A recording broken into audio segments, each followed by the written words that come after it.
Welcome back to Lyrics to Ryle. We say paid up and prayed up, period, okay? So this video has been on my spirit for some time now, and I felt as though somebody needed to hear this today, so I'm gonna do this today. No questions asked. If you're on this video, you may be questioning your faith, you want to expand your faith on God, or maybe you just wound up here and you don't even know why you're here, you're just watching the video. Listen, there's a reason why you're here. Something in this video is going to be for your ears, and it's going to be something that you need, okay? So thank you for clicking on this video. I appreciate you. Let's get right into the video, okay?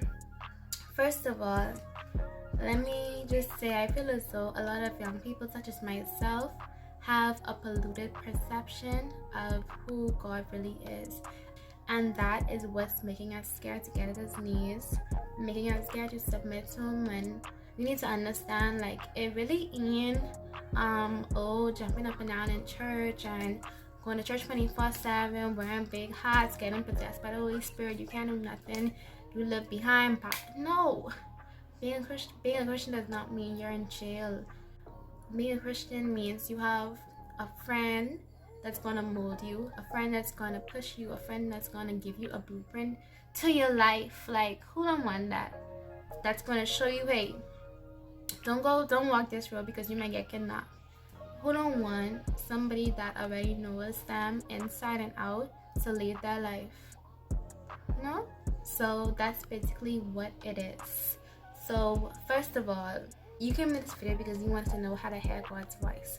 I'm going to start off at ground level and build my way up. Just listen and you'll catch on very fast. So first of all, in order to hear him, you need to fear him. Okay, listen to that. In order to hear him, you need to fear him. Now, fearing God does not mean, oh my God, I'm so afraid, terrified of him. That's not what a God-fearer is. A God-fearer is somebody that respects and honors his word. And not just his word, like the Bible word. When he speaks to you, you respect his word. You understand? So in order to hear him, you have to first respect his word. You're respecting his word once you're listening to his word and obeying his word. Okay, now I know you're thinking, how do I find his word? How do I hear his word? How do I listen to his word if I don't literally hear a voice from the sky talking to me? Honey, his word has always been with you, literally. Word is literally that voice in your head. You know, when you would be like, someone tell me not to do this, someone tell me not to go to this place, someone tell me not to go to this party. Honey, that was God speaking to you. But as humans, we have this tendency to have a blind spot. So for example, a human's blind spot. You're in a crowd, you're walking around, you're looking for one person. Let's just say you're looking for your mommy, right? Everybody else around, you're not gonna notice them because your eyes focus on looking for your mommy.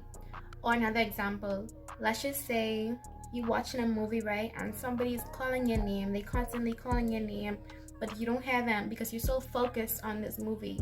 That's how it is in our mind. Because we're so focused on our mind, our thoughts, we tend to block out other thoughts that are actually God. So the way to hear him is to fear him. Fear him as in respect what he's saying, and respecting that little voice in your head. You don't ever realize that when you're talking to yourself in your head, it is totally different from that voice. Your gut, it's totally different. So that has to ring some bells or give you an explanation as to what it really is. So remember, I said to hear him, you have to fear him. To fear him, now you have to trust your gut. Trust the little voice in your head because that is him. And you tend to feel disrespected when you don't trust that gut because it's like, mother sick, I come down here to you to tell you this, and you still want to be stubborn, like, you know? Just like if someone tell you, hey, don't go to a party because it's gonna be dangerous, and you still end up going, and then it's dangerous, and you was like, mother sick, I should listen to my gut. Hello? Hold on, pause. I did not just stop myself though. That was him telling you, that was him guiding you, okay? So the point is, he's always communicating with you, but it's your duty to acknowledge what he's saying and abide by it. So I dare you, the next time your gut tells you something, abide by it, and I'm pretty sure you're going to get confirmation later on that was actually God speaking. Let's go back. To hear him, you have to fear him. To fear him, you have to trust your gut. And once you continue to submit to that gut, to what your gut is telling you, I kid you not, doors are gonna open for you. Not doors as in success. Well, it is like a success, but doors as in you're going to be open to understanding him more. He's gonna open up himself to you. Because so it's just like when you meet a friend. When you first meet somebody, they don't come to you and tell you all their business, reveal all kind of stuff about them to you. They don't come and say, oh my gosh, I'm having problems at home, and oh my gosh, I have a big scar on my butt. No, they don't come and tell you all that stuff until they have built a trust bond with you, right? So the first thing a friend comes to you and does is introduces themselves to you. You know the surface stuff, their name and stuff. Then they start to confide in you, and the only way they're going to keep confiding in you is if you have established that you can be trustworthy. So the same way with God, he's going to introduce himself to you with that little voice in your head.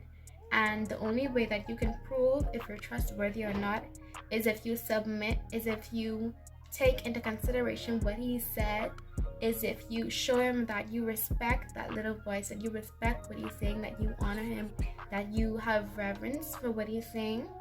That's what he's going to continue revealing himself and his kingdom work with you. Okay, now this is something that you have to understand before you start taking that little voice in your head and running with it and actually doing everything that the voice said. This is where it becomes slightly difficult to understand that your mind is three-dimensional. Your thoughts are coming from different places all at once. So first of all, it's coming from you. Second of all, it's coming from a place of evil. That's like you have an inner antagonist. You know, when you're telling yourself you're not beautiful, or you can't do it, or you're anxious, you're fearful, that's your inner antagonist. 3, God. Right? So sometimes we tend to fool ourselves into thinking that it's God talking when it's really us. So the way to learn when it's God speaking is to understand his characteristics. If you don't know him, you'll never fear him. To fear him is to know him is to fear him. Right? So to understand his characteristics, I'm going to leave something short with you because I don't want this video to be like an overflow of knowledge, because I feel as though somebody's listening to this that is a beginner. They're like a premature Christian.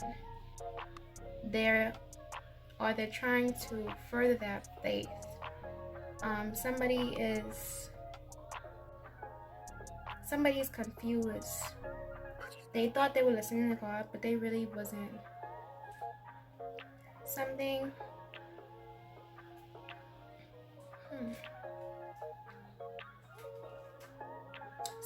is confused. They thought it was God they were listening to, and they did everything that voice said, but it wasn't God, and it led them down the wrong path. And now they're struggling. They're confused. They don't know. They don't know what to believe anymore because they thought it was God, but it really wasn't him. That's why I feel like watching this. So that's you. You have to understand that God is not a fail. If something making you fearful, if something's scaring you, if something making you anxious, if something is confusing you, making you overwhelmed, that is not of God. He is a God of power, love, and sound mind. 2 Timothy 1 verse 7. So if you don't feel powerful, if you don't feel out of love, and love is something that makes you feel good. If you don't feel of sound mind, means sane, I'm not going crazy, I'm not confusion, that is not, it's not of him, like, period. Like, no questions asked. I don't care if it's telling you something you want to hear. I don't care if it's making your flesh feel good. I don't care if it's a person that you want in your life, but you're feeling the opposite of power, love, and a sound mind. That's not of God. Okay? So I think that's all. Actually, I wanted to talk about. I'll talk about that in the next video. How I learned to hear God's voice. I don't think I will. Okay, y'all, that's basically all I'm going to talk about today. If you want to know more about me, more about how I got connected, more about my story, the downside face, the upside face, and how I know I was called, you can comment and let me know, and I'll do a video. Okay, so if you're watching this up until now, thank you so much. Make sure you like this video and subscribe to my channel for more content, more faith related content, natural hair related content, and self-empowerment, maybe some entertaining videos. But yeah, my name is 𝓱𝓸𝓷𝓮𝔂. You should know me by now. You've been watching my video all the time. 𝓱𝓸𝓷𝓮𝔂, nice to meet you. But thank you so much for watching. Stay prayed up, period, okay?